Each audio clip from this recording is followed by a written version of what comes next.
So welcome, Suzanne. We give thanks for your remarkable and consistent visionary leadership and solidarity. And as always at Setsi, we begin all things by acknowledging our creator. We acknowledge our ancestors. We acknowledge the original stewards of the various lands we're on. We acknowledge all those who toiled without compassion or compensation. We acknowledge all our elders and community stalwarts whose shoulders we stand on as we build, share, and learn together for our collective liberation and sovereignty. So, Suzanne, please introduce yourself to our listeners and viewers and share a bit about your remarkable work. Yeah, I'd be happy to. Also, hi, salams, everyone. And Victor, thank you so much for having me. And I'm so looking forward to our conversation and for especially from like the last conversation that we had. So just an overview of who I am. So like my name is Suzanne and Suzanne Faiza, and I am the knowledge lead at Tapestry Community Capital. And as knowledge lead, my work really entails building awareness of community financing tools such as community bonds, which is the primary tool that we work with at Tapestry, but not the only one. And so I have two kind of pieces to my mandate as knowledge lead. So building building awareness of community bonds and other community financing tools that help shift the flows of capital to areas where they're most needed. And so this building awareness is done through research, policy advocacy, and education. And then I also have a strategic partnerships role where I also build partnerships to enable that awareness building piece and making sure that, the knowledge base around community financing and what it can actually entail and the potentially transformative nature of it when done well can be illuminated and better understood by organizations, investors, etc., all put together. And I guess I don't know how many folks know about Tapestry Community Capital, but we are a social finance intermediary, and social finance is a complicated and complex term with many different meanings. But for us, our main goal here is to democratize and improve access to capital. And for us, that means working with a lot of nonprofits, charities, and cooperatives on the ground who do lots of important work within their communities and making sure that they have access to patient, flexible capital that allows them to do the work that they do sustainably over a longer period of time. That is, in a nutshell, what I do and what we do at Tapestry. That's remarkable. Thank you so much for your leadership and your candor, transparency, and all the context you provided. Really appreciate you. So my next question in this conversation, what inspires you about your work? What has you passionate? What has you curious right now? I think for me, a huge part of kind of taking a couple steps back of how I kind of got into tapestry and this work was, I used to previously be an architect. And then I moved away from architecture about 4 years ago. No, 2 years ago. Three. Sorry. It's almost 2024, so my sense of the timings have gone, but like about 3 years ago, and that was during the pandemic. I started wondering, like what are my moving away from architecture entailed understanding like, hey, what am I really being interested in, and like what is really driving my curiosity. And that was, how can we have better economic systems? How can we have fairer economic systems? How can the systems that we work within work in a more just manner for us all? And that kind of took me into learning more about alternative economic systems, co-ops, things like traditional methods of financing within racialized communities, whether they're Roscas, Susus, like banking ladies and partners and Hebrew Free Loan Associations, like the way Chinese clan associations and Chinatowns were funding and financing their own projects, like this is really where the interest in community financing grew.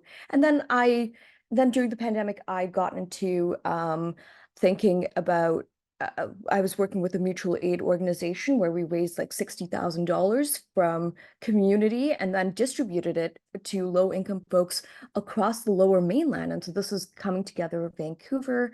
And from that, I was like, oh, these small amounts can actually mean a lot for a whole host of people, and they can actually do a lot of good. So we don't need to like raise billions of dollars in capital in order to be able to do good and make change in people's lives. And then the second piece is that community has power. Like there is great power in being able to directly raise.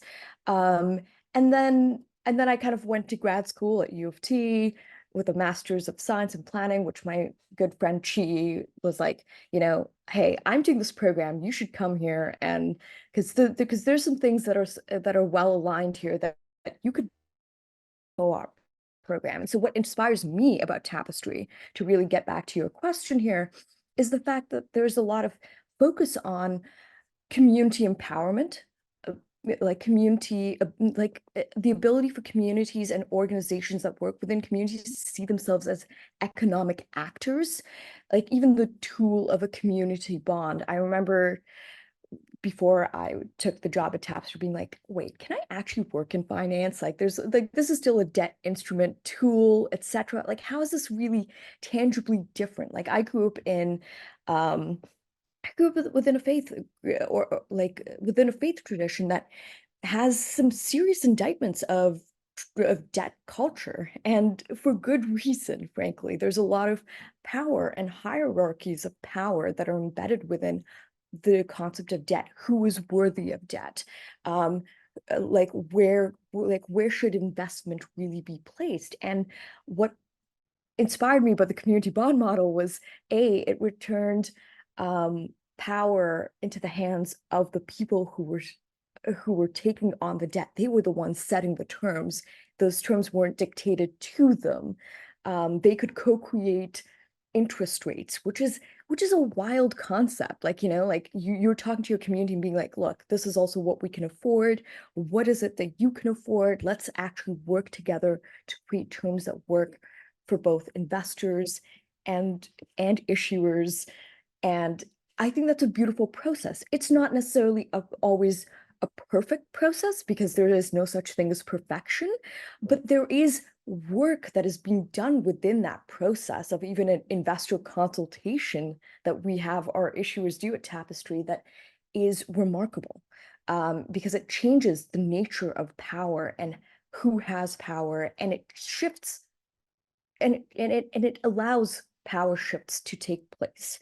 It's, of course, like our issues don't work in a vacuum, so there are limits to that, but like the community bond model, I think gives me a lot of hope. And like also our work at Tapestry, where we sincerely work with organizations, and like I work with such a lovely group of people. So that's really what inspires me. I'm sorry, I know that was a very long answer, but that I feel is a complete answer. Please don't apologize at all for providing context and really framing the beauty in terms of how we can dismantle the current colonial constructs around how power is perceived, conceptualized, and sometimes enacted on folks. So I really appreciate all the context.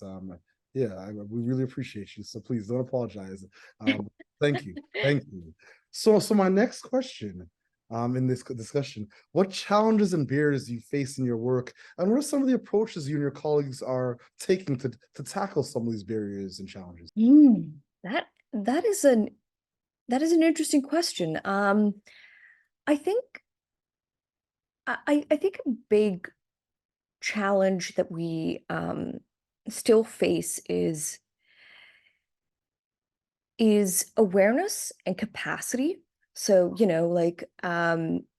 there is an awareness, and what I mean by awareness, like let's break down both of those pieces here. So in terms of awareness, it's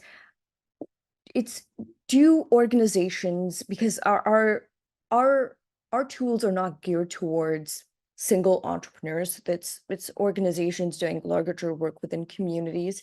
Um, it's do organizations know what kind of tools they can actually that are actually at their disposal? When a lot of organizations come to Tapestry, it's like there's often a perception that we're a fund, which we're not. We actually help organizations directly raise capital for themselves, and that is both beautiful but also sometimes challenging at the same time. So it's like, do organizations know and understand that they can directly do that for themselves, and and then that kind of leads into the second piece, the capacity of building piece of it all. There's a lot of work that we at Tapestry do in order to help build capacity. Like, we have a planning and feasibility process where we take organizations through and are like, look, is debt is still something that you have to repay back. Yes, these are much friendlier rates, etc., that can help you scale. But at the end of the day, these, like, in order to build trust with your community of investors, you're still having to repay. So can you so is there so do you have like the capacity to raise the capital, etc., b do investor outreach after, and then also continue to engage your investor base, and that I think is a current and that I think is a current challenge. And so, like, at Tapestry, we have like a very, like, we've built a trusted process that it takes our issuers through what would have been a previously unknown process of, like, how to directly raise capital for themselves. But yeah, it's like, first is like the awareness piece, like, can we actually do this? And like, is it legal? Is it like something that is feasible for us? And like, also, like, how do we change the mindset of like, oh no, we're not just always working with grants and donations, but we can also do this. It is risky. So can we think about like how we think about taking on risk? What kind of risk aversion or risk taking can we actually do for ourselves? Is it something that will tank our organization? So that there are all these questions involved, and it requires education and capacity building, and we do that work. So that's been a larger part. That's been some of the challenges that we faced, and how we solve it is through this process of guiding people along and mentoring organizations to be like, this is not scary. Finance is not this obtuse thing that, is not graspable. It's actually fairly simple. And when you learn it, it's a tool that you can continue to reuse over time. And then the second piece also is, especially as we now work a lot with affordable housing, is, also getting in um, a lot of the institutional investors. Like, a lot of like what we currently work with are a lot of like retail investors, but also now getting in like when we think about the complexity of systems, whether we're thinking about food security or affordable housing. Like, we work a lot in affordable housing, and we know that it's not just simply the retail investors coming in, but also institutional investors coming in. But then within that, within retail investors, institutional investors, who shares the most risk among that? Who has power even within those investors? How can we do better risk sharing within that? Can institutions come in with loan guarantees and first loss capital? Because whether we're thinking about entrepreneurs or organizations, having those wraparound supports and is really critical to building investment and investment offerings of any kind that are meant to be sustainable for both investors who are coming in with less, but also organizations, and actually um, building offerings that continue to be fair, sustainable, balanced, and actually take into account that, organizations aren't just delivering financial good, but also more critically and more importantly, social good, environmental good, cultural good. There are all these other returns that need to be put onto our balance sheets in order to actually determine the holistic impact and value of what we're actually doing. Yeah. Oh, that's very And helpful.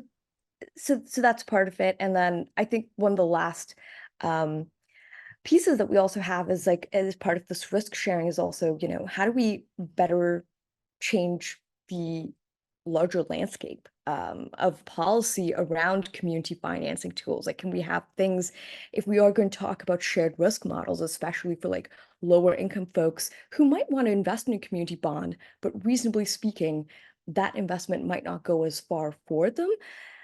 Can we actually build in tax incentives that actually benefit and help reduce risk for, in particular, those people? I think even when we think about tax incentives, it's like, who do these benefit?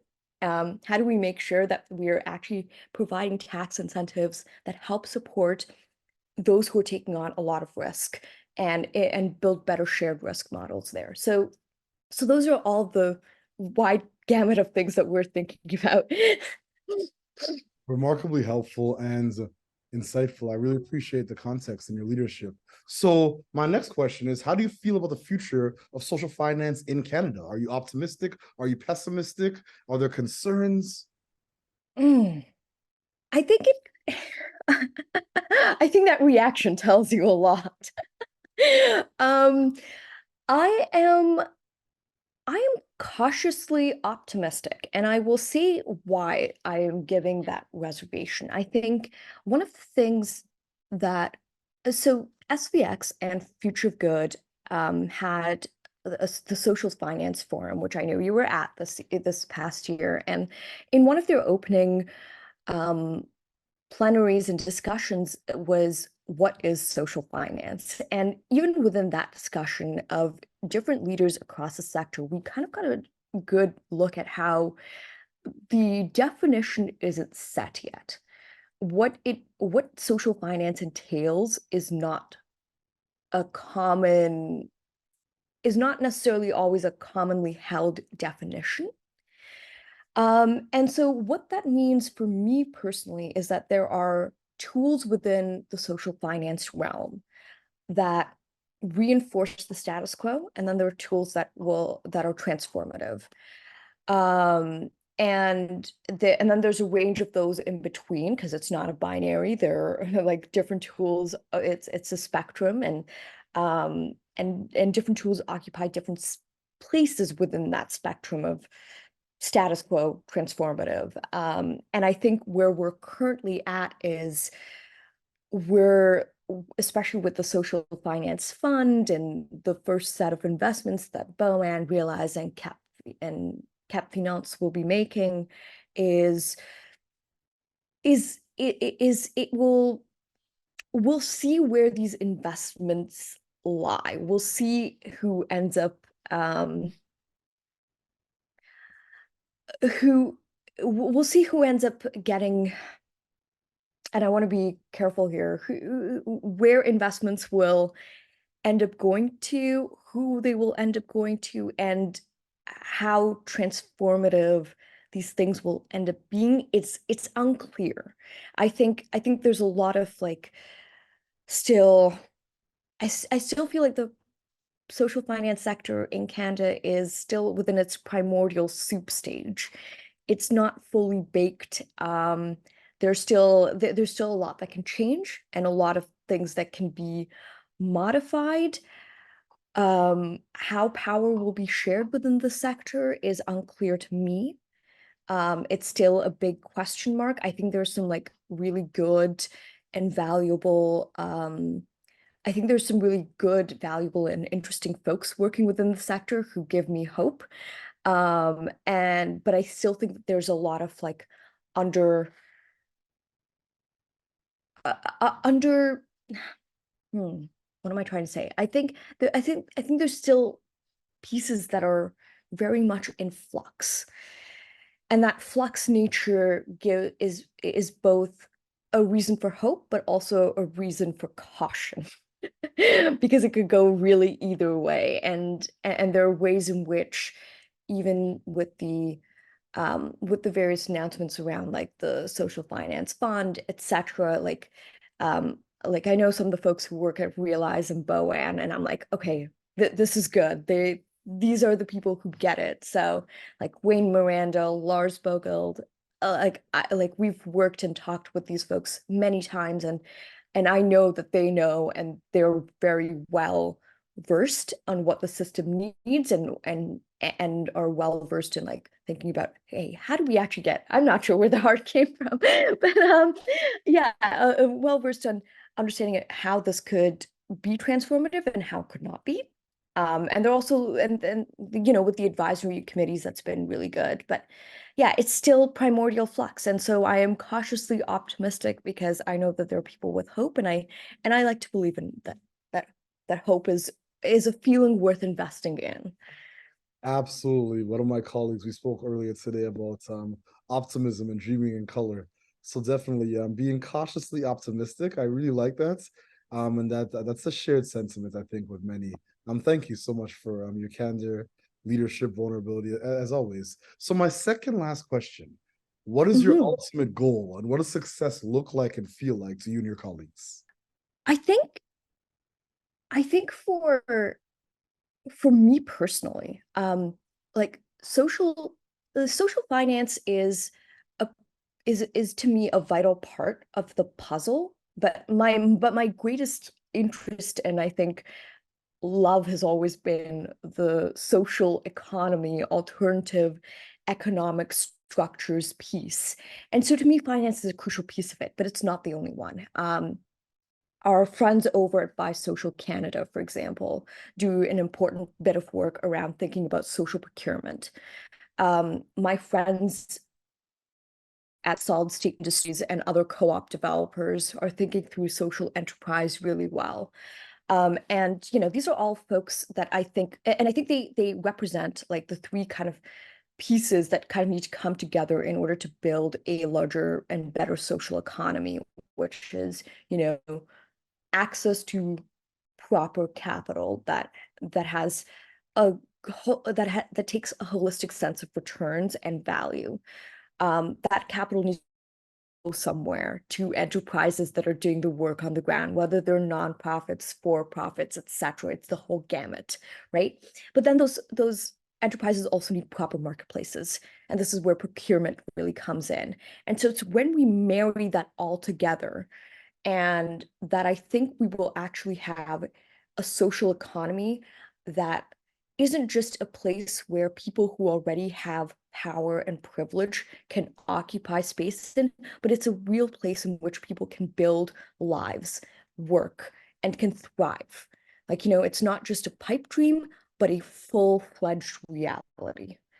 Um, and and to me, oh, and like to me, to me personally, seeing that built out holistically, and with all of those pieces, enterprise, procurement, finance, all interrelated, working really well together, would be success. It means that what I've been dreaming of since 2019 can actually come to pass. We might even be able to build in things that I was thinking about, like other types of currency, currency that isn't hoardable. Or maybe you can save it up to a certain extent, but then the rest you can actually, now you're forced to spend, right, in order to actually stimulate the economy. We can maybe even be thinking about that. But we need to change and like build the portals to that kind of world. It's by building that interrelationship. I think for Tapestry, and of course, like I don't, I like I'm one member of our organization, but I think for us, like I think having community finance as well be really well, like gain currency, and actually, um, and actually be a continuously be a viable form of lending and capital raising and capital distribution is it would be amazing for us is that it's actually viable, whether it's community bonds or community investment funds. Like we're very passionate about community bonds and the flexibility it has, but like also like other types of community financing, like we're thinking at a sector level. So we would like to see that piece of the social finance pie increase, get stronger, get more resilient, have increased capacity. And yeah, I think for success, for us, success looks, and I think at the very end, it's also reminding ourselves of, and we routinely do this, is like, who are we actually working for? We're working for these organizations on the ground. We're working to shift capital to where it needs to be in order so communities can grow, thrive, and succeed. And at the end of the day, that's who we're working for. And that's like the humility needs to be there of like what this is and where we're actually moving towards. And that I think is what success looks like for Tapestry, is thriving communities, knowledge around community financing, and organizations that are able to continue to do good work and build that work. Ashe, amen, amen. I couldn't have, I mean, I couldn't agree more. Couldn't agree more, family. Especially that piece around hoardable currency. Oh my goodness. The day that we don't have that we have currency that can't be hoarded, I think will be a great day for anyone working international developments or anyone that cares about the global south and various um, models of community finance and place-based work. But anyway, I just appreciate once again your consistent leadership as always. So my last question: do you have any closing Mhm. thoughts or calls to action for our listeners and our viewers? That's a tough one. Calls to action. From a personal level, I I would love to see just more people thinking about the ways in which communities can finance and help support their neighbors and their loved ones around them. There's a lot of precarity out there, and we're only stronger together, is my perspective. There's a colleague of mine shared an Acorn report on postal banking, um, that came out, I think, a couple years ago, and like that report continues to come back to me um, on a regular basis, and I keep thinking, how can we get things like postal banking back again? How can we, like, build these systems out as part of our institutions? Because sometimes you do need institutional scale in order to get people to trust or organizations, etc. And also as these things continue to be required by different groups, right? So it's not just thinking about our communities, but also the interrelationship between our communities and other communities. How can we show solidarity across the board? Um, so that for me is one thing at a very personal level. But I think also, like, having worked at Tapestry now, I think one thing that I would love to see is greater intersectoral collaboration um and and and I think like there's oftentimes fear that there isn't enough for all of us in the sector. And maybe that I wonder, I don't know. I like this isn't like me saying that I know for sure, but I wonder sometimes if that also impacts how people choose to operate or collaborate with folks and build relationships. But I I go into every meeting as a person who kind of holds the strategic partnerships role. I go into every meeting thinking there's room for us all, and there are ways in which we can all continue to work together and share. Like, we need to also practice what we preach. So um, yeah, it is, so for me, greater intersectoral collaboration and sharing what we're learning with generosity, and continuing to build up our own relationships within our sector so that when people from the outside are looking in, they see cohesion, they see strength, they see both disagreement and unity, but that the disagreement is handled with grace, care, kindness. Maybe that sounds very optimistic and Pollyanna-ish, but I believe in hope. And yeah, and so that I think is my call to action. Like our sector is nascent. Our sector requires and our sector requires collaboration in order to succeed. And I think like the social finance fund with that $755 million is really a test for whether we can do that or not. Because in my opinion, if should like we need to be thinking 10 years, 20 years down the line, will this be an example that is pointed to as, look, there were all these like organizations and people who were thinking about this, but then it didn't work. And why didn't it work, you know? And so if we can come together, work together, build out our collective capacity with the understanding that there is space in here for all of us, then I think we're in a good place. Indeed, indeed, indeed.